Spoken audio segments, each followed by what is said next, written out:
Shalom saudara-saudara yang dikasihi dalam Tuhan Yesus. Di dalam Roma 5 ayat yang ke-6, Paulus mengatakan, waktu kita masih lemah, Kristus telah mati untuk kita orang-orang durhaka. Waktu kita masih lemah. Apa artinya lemah di situ? Di dalam Alkitab Indonesia sehari-hari dikatakan, waktu kita tidak berdaya, waktu kita tanpa kekuatan, seperti kata King James.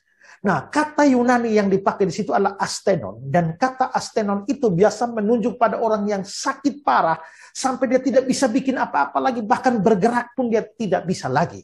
Nah, kata astenon ini juga dipakai dalam pengertian moral yang menunjukkan bahwa orang tersebut itu tidak bisa berbuat kebaikan apapun lagi dari dalam dirinya.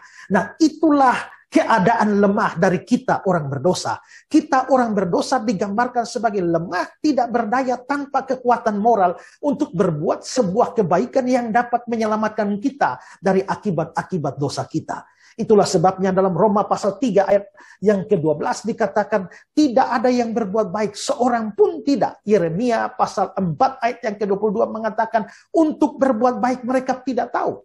Atau Yeremia pasal 13 ayat yang ke-23, masakan kamu dapat berbuat baik, hai orang-orang yang membiasakan diri berbuat jahat.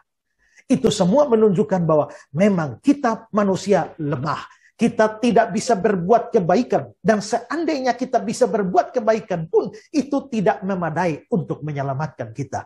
Coba saudara berbuat sebuah kejahatan di sana. Setelah itu saudara pergi ke sana dan berbuat sebuah kebaikan. Apakah kamu bisa lolos dari akibat kejahatanmu hanya karena kamu sudah berbuat baik? Tidak, bukan. Itu berarti bahwa kebaikan tidak pernah bisa menutupi dosa, menutupi pelanggaran. Kita lemah secara moral. Tidak bisa berbuat baik yang menyelamatkan kita. Seandainya kita berbuat baik pun itu tidak memadai untuk menyelamatkan kita.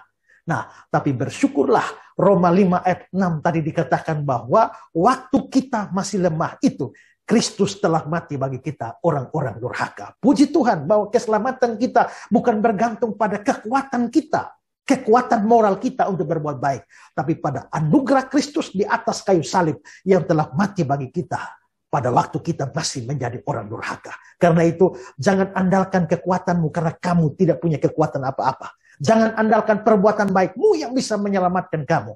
Andalkan saja jasa Kristus, anugerah Kristus yang telah membayar seluruh hutang dosa kita di atas kayu salib. Ketika dia berkata, tetelestai, sudah genap, sudah selesai. Buka hati saudara dan terimalah Tuhan Yesus. Kamu pasti akan diselamatkan olehnya. Tuhan memberkati saudara.